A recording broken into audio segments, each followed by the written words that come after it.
There was a story this week on the website wrestlingnews.co. Had a report this week on the filing of several Elite-related trademarks.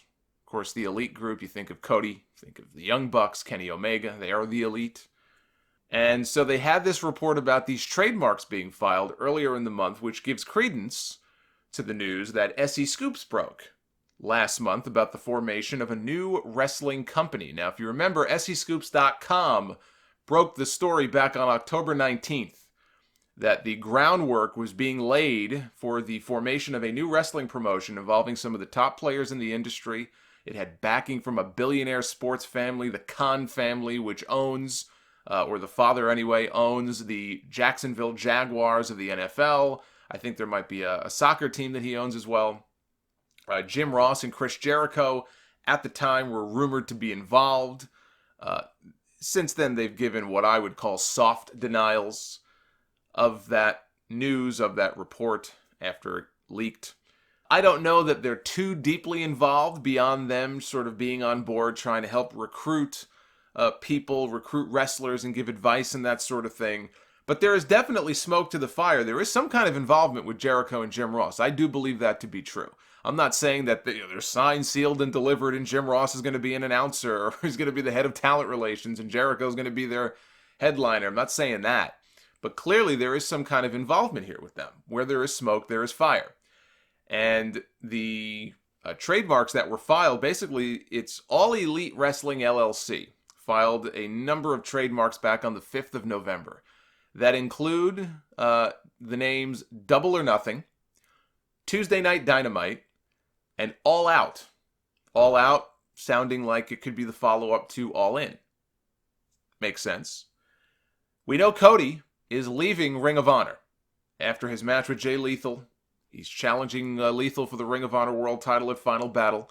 It is full steam ahead. He's hurt. I know he's got, or he might have just had meniscus surgery, but he has vowed to be at Final Battle no matter what. Maybe he hasn't had the surgery yet, but he's going to, I think, after Wrestle Kingdom. So he's working hurt, but he has promised he'll be there, and I believe that's it for him. And he has vowed that he's going to win the Ring of Honor Championship, and he's going to take it with him as a free agent. He's going to pull a CM Punk, what Punk was claiming he would do with the WWE title back in 2011. Only this time, it doesn't look like Cody is sticking around the way that CM Punk did. The Young Bucks, I believe they may already be free agents. If not, they will be come January. Kenny Omega, he will be a free agent as of January 31st, unless he signs somewhere before then or he renews some kind of deal with New Japan. Supposedly, he likes it in Japan. He would like to stay with New Japan. Doesn't mean he will. Certainly, if he was going to come to WWE, he would not be allowed to continue working with New Japan, so that could factor into his decision. But he'll be a free agent very soon, unless he makes a deal before then. And I could absolutely see Kenny Omega being a part of something like this. I do think there is a void right now in WWE that he could fill. With Roman Reigns being gone, we don't know for how long. There is absolutely a void, an opportunity there for him to step into a top role, a pretty prominent role, kind of the way that AJ Styles did when he came in a few years ago. So the timing for him, I think, might be right.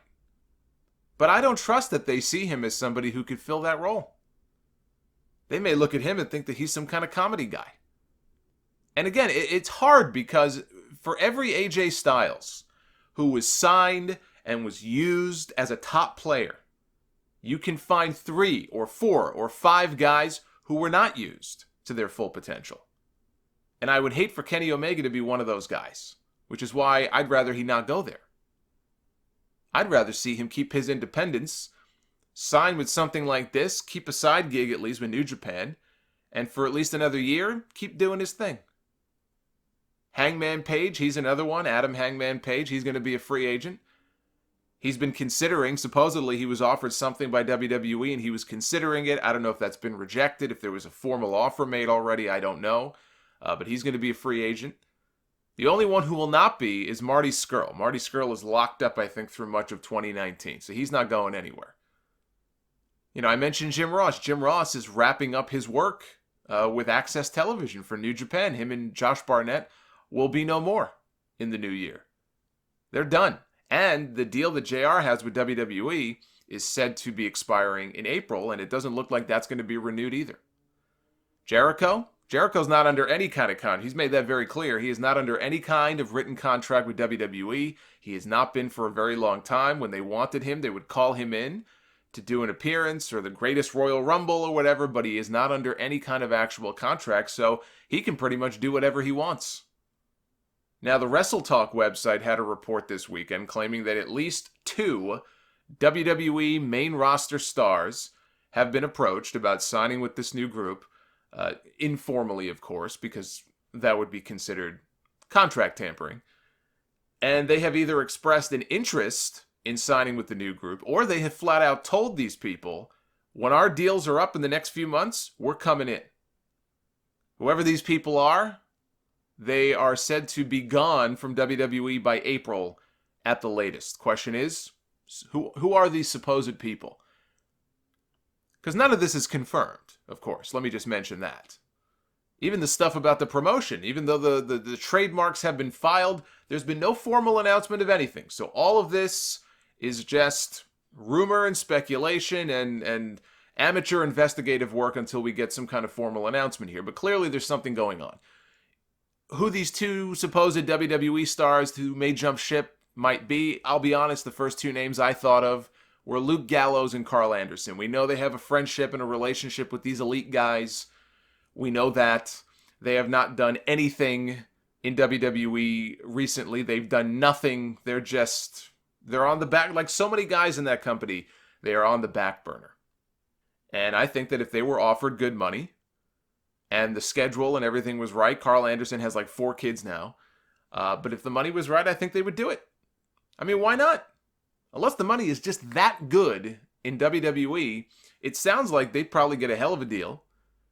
They'd get to work with their buddies. I'm sure they would be used in a more prominent way. Why wouldn't they take that kind of deal? It would be stupid for them not to. If you know that you've got job security here, you've got billionaire backing, why not? Why wouldn't you? I mean, I would really love to see something like this succeed.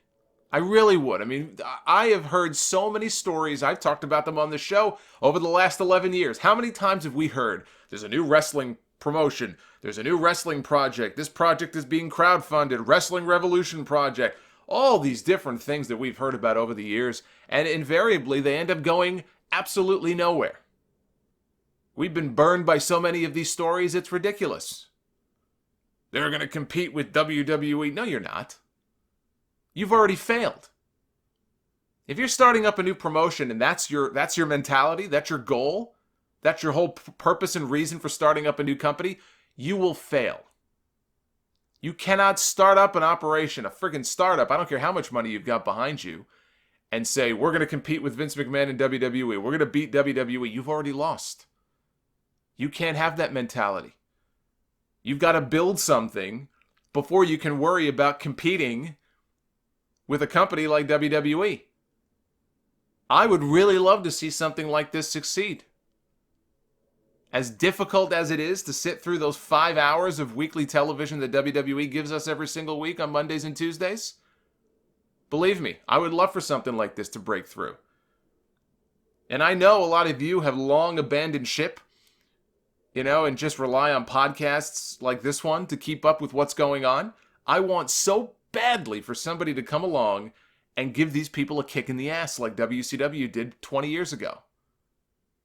But like I said last month when SE Scoops first broke this story, if this, they're looking into possible TV deals and whatnot, if this ends up on a major television network, or even something like a Netflix, like a major streaming platform like that, that could be a total game changer. With the money that this group apparently has behind it, if they're willing to absorb millions of dollars in losses, kind of the way that, the Carter family did with TNA in the early days, if they've got the backing and they understand that this is going to be a long-term thing, we're going to lose a lot of money at first, but we've got really great television, or we've got, whatever, a relationship with a streaming platform like a Netflix, that could be a legitimate game changer. But it has to be a major network or a major streaming platform. If it ends up on one of these TV channels that nobody's ever heard of before, I don't care what their roster looks like, it'll end up as a fancier version of Impact with a bigger budget.